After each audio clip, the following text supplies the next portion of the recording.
જય સિયારામ. આવતીકાલે રામનવમીના દિવસે મંદિરની પ્રાણ પ્રતિષ્ઠા થવા જઈ રહી છે ખાંડા ગામ. જય સિયારામ. મોરારી બાપુની રામકથા 934મી કથા.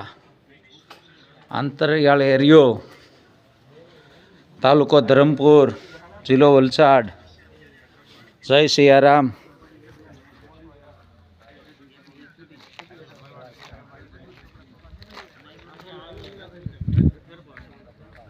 હે લાગે આમ હિલ સ્ટેશન ઉપર આવ્યા એવું.